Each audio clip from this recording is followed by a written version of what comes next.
Today is an exciting day, guys. Christmas came early this year, and by this year I mean 2025 because there is zero chance this video is getting released in 2024. I've got a day left in 2024. I don't think I can edit this in one day because I've got New Year stuff to do tomorrow. But 4chan leaked. Oh my god, it feels so good to say 4chan leaked. I was kind of paying attention a little bit to like the hype season for ZA, but like not entirely. So this is the first 4chan leak I've seen. So I'm very excited to see that 4chan has finally leaked after the Terra leak, which I didn't look at the ZA stuff other than the fact that which is, you know, a huge dub for fans, but I didn't look anywhere deeper than that. Because I think that's all Centro posted, and I was keeping up with Centro with that. But anyway, so on December 27th, Light on Twitter screenshotted this 4chan post and posted it to Twitter, and we're going to take a look at it. So this guy's got a ton of bullet points, just a ton of them. And we're going to go through every single point and see what I think about them. First is a full gameplay trailer on Pokemon Day. There's no trailer before then. I fully believe this, and I fully expect this. We haven't gotten a trailer for nearly a year. Why would we get a trailer in January and then a month later get one more? I feel like they would have had a trailer in July or August if they did want to give us a trailer in 2024 post Pokemon Day. So I think there's just going to be that trailer on Pokemon Day. I completely agree with this. It doesn't make any sense to have a trailer a month before Pokemon Day because there's no room for discussion there, right? So, next, pre-orders live on Pokemon Day. This is, you know, I think this is reasonable. I think that's how it was with, like, Sword and Shield and BDSP and all that, too. Because they're probably going to announce the release date, which will be revealed by me in a future video. I know when it's releasing, okay? And spoilers, this is wrong. We're going to skip to the release date here. It says release date May 16th, 2025. This is a flat out lie. There is zero way a Pokemon game in current year is going to release in May, much less at any point before Q4, okay? And I will get into that in my video on what I know the release date's going to be, because I'm actually from the future and I know when this release date's going to be.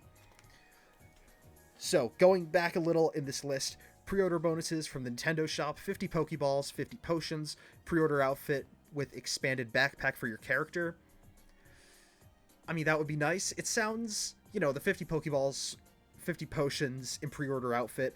I feel like the outfit would be an early purchase bonus, like how the Platinum outfits were in BDSP. Like, if you redeem them before a certain date, you'd get them. But this does make sense for this game. At least the 50 Pokeballs and the 50 Potions. Expanded backpack space for your character. You know, in Pokemon Legends ZA, I often find my backpack running out of space, so that would be nice to get a purchase or a pre-order bonus of extra bag space for the character. I don't know how they're going to do that, though, so we'll see. Maybe it's a code for extra backpack space. Who knows? Now, this is interesting, okay? 21 new Mega Evolutions. Dragonite, Raichu, Skarmory, Kingdra, Zangoose, Milotic, Luxray, Togekiss, Vespiquen, Excadrill, Mienshao, Chandelure, Heliolisk, Tyrantrum, Sylveon, Chespin, Fennekin, Froakie, Zygarde, Xerneas, and Yveltal. I'm gonna do my own series on which Gen 6 Pokemon I think are gonna get a Mega Evolution, and which Pokemon in general are gonna get a Mega Evolution. I like the Gen 5 love, okay? I like the fact that 3 Gen 5 mons are getting a Mega Evolution in this game, supposedly. But in my series, I want to keep it at 1. But I will expand on that when I start doing those videos. You know, obviously, I think Chespin, Fennekin, Froakie, Xerneas, and Yveltal are going to get Megas. It only makes sense. You know, it's the revisit to this region. Megas are the big gimmick, so of course The starters are going to get megas, just like the Hoenn starters got megas in Oraz. And I think Xerneas and Yveltal are going to get megas as well, because I think Legends games, you know, we don't have a formula yet because there is no precedent set for what a formula could be, but I think part of the formula is that legendaries are going to get some kind of expansion or reinvention, I guess you could say. So, like in Legends Arceus, we got origin forms for Dialga and Palkia. So I think in ZA, we're going to get megas for Xerneas and Yveltal. The others I will discuss when I discuss them. Now, up next, the story revolves around harvesting the power of Mega Evolution in Zygarde's power to modernize and expand Lumiose City, which impacts and destroys Pokemon habitats around the city. This has caused Pokemon throughout the region to get very upset and aggressive in some cases, including Zygarde, Yveltal, and Xerneas. This is interesting. I've been toying with the idea of making a video on how I think Legends ZA is going to play out.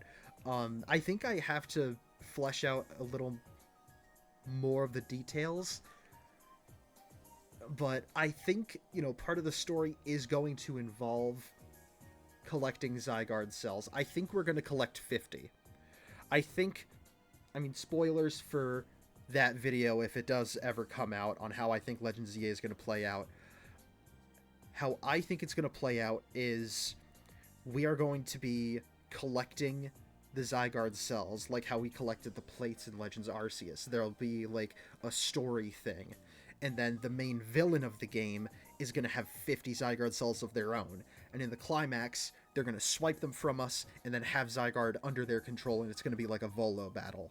It's not going to be Volo, though. But it's going to be like that. We're going to fight that guy's team, then we're going to fight 50% Zygarde, then we're going to fight Perfect Zygarde. But that's a discussion for another day. I'll flesh that out more probably in a later video. But this is an interesting concept. Harvesting the power of Mega Evolution in Zygarde's power to modernize and expand the city. And it upsets the wild Pokemon. That's definitely interesting. We'll see if that happens. Up next, the Lumiose City Project Council and Kalos Governor ask you to assist in helping gather all the Mega Stones in the region after you discover the one for your chosen starter, so that they can choose those Pokemon and Zygarde cells to power the city into the future. Interesting. So it's almost like what New Mauville was trying to do. Like, they were trying to use infinity energy from the Pokemon to power the power plant. And it was shut down for ethical concerns, because they didn't want to harm the Pokemon.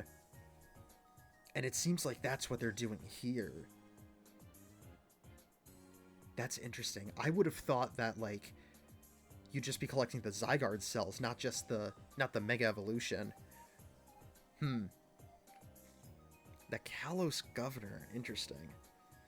And I would have thought that the Mega Stones would have just been something that's, like, a side thing, like in X and Y. Like, if you see the glimmering spot, you go up to it, you get the Mega Stone.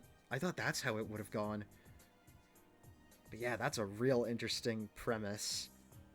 The Lumiose City Project Council and the Kalos Governor. That's crazy. But it says all the Mega Stones in the region. But the website says it's set entirely in Lumiose City.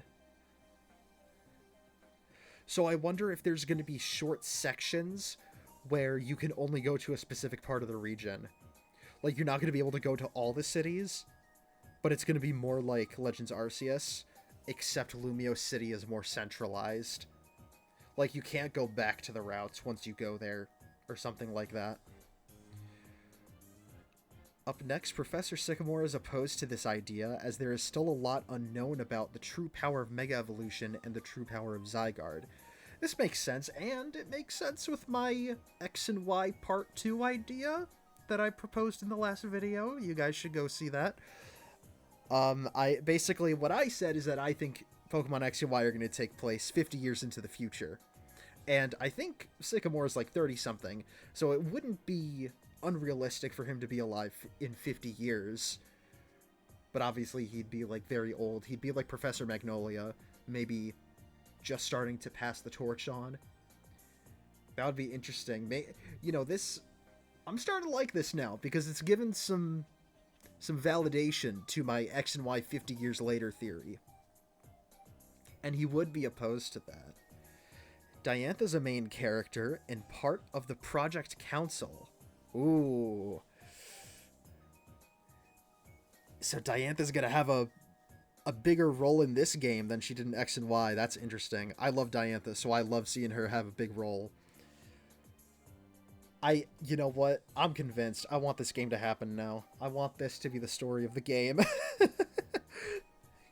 You will battle her multiple times. Okay.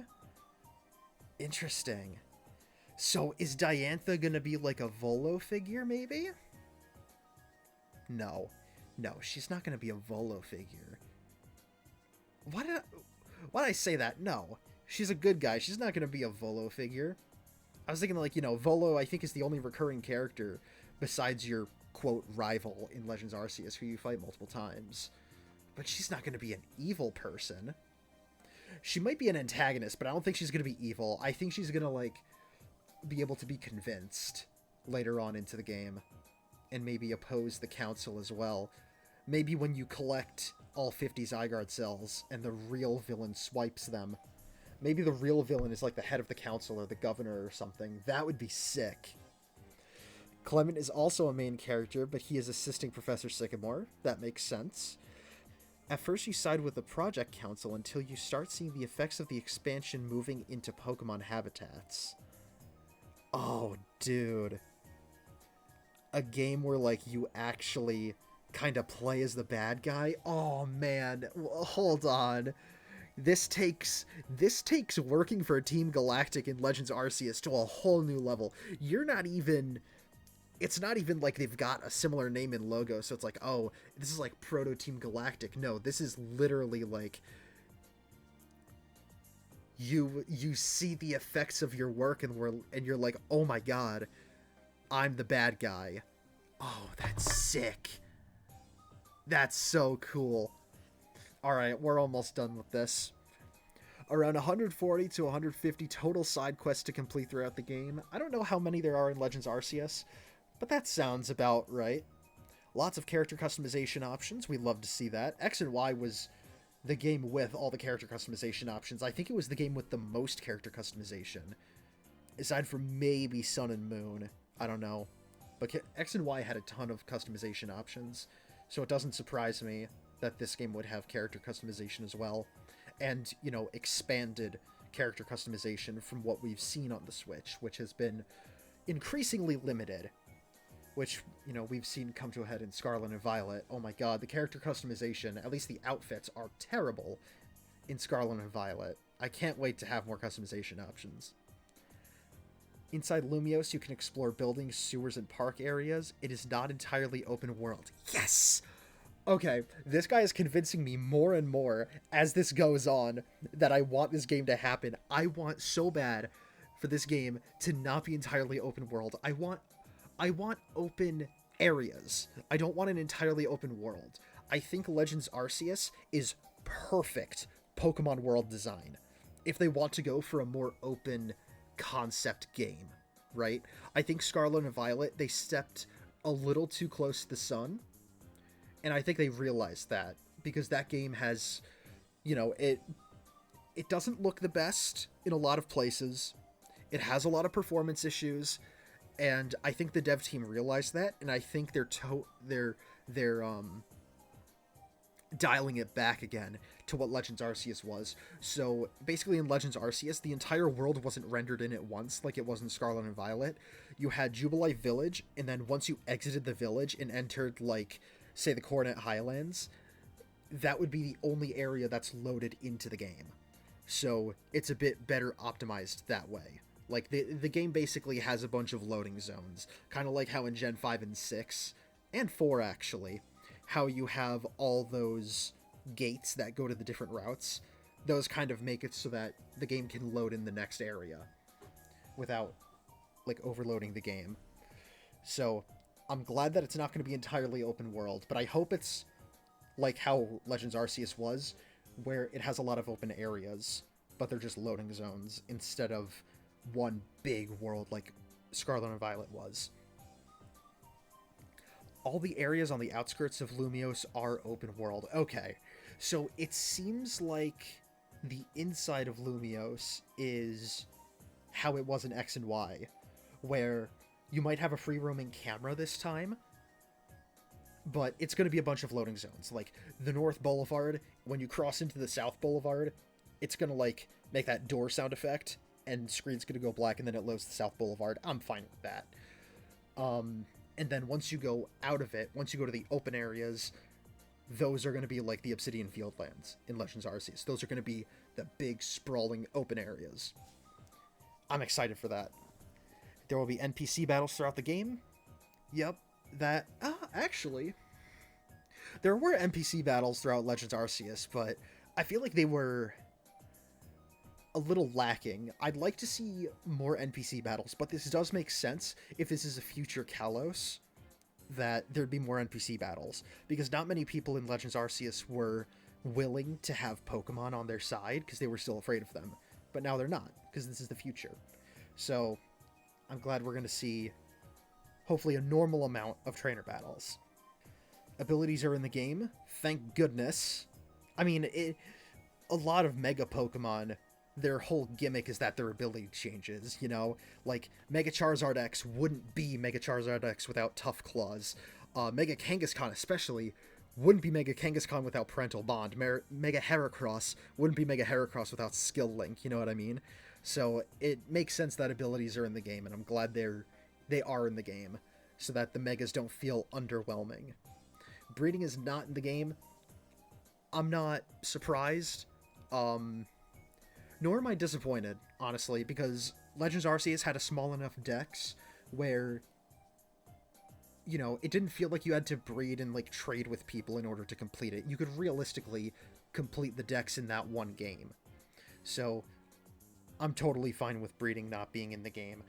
And with that, I think it probably means that VGC isn't going to be in Legends ZA. It sounds like it's going to be in Scarlet and Violet still, which is interesting. I would have liked to see VGC be in ZA, but we'll see. Now the last one, this is what I thought it was going to be. This is what I said in the last video, if you guys watched that to the end. Think of it as X and Y Part 2 without the gym challenges and Elite Four. I swear, I have this game spot on with a lot of the points of how it's going to play out. Oh my god. I can't wait to see news about this game. Oh man. Let's see what it says in the comments here. What some people are saying. Someone says, I don't see why they'd give Tyrantrum a Mega but not Aurorus. Light replies, yup. Also, there's no mention of Mega Zeraora. I don't know why Mega Zeraora would be in this. He's from Gen 7. Someone says, this is so unserious, literally just some dude's fanfiction. Some parts of it seem fanficky, but I think other parts sound very realistic. Itachi Solos, awesome name, says, yeah, no shot they released it in May.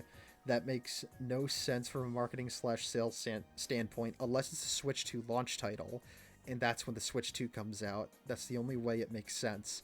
I'd put money on November 2025 release with a margin of error of 3 weeks. 3 weeks? Bro. There is no way there's a margin of error of 3 weeks. Games have been releasing in November for 10 years, man. Have some more confidence. So that's it for the Fortun Leak. Thank you guys for watching this. Leave a like if you liked the video. Leave a dislike if you disliked it. Put your thoughts in the comments, and I will see you all next time. So first, full gameplay trailer on Pokemon Gay. Whoa. Hold on. Take 2.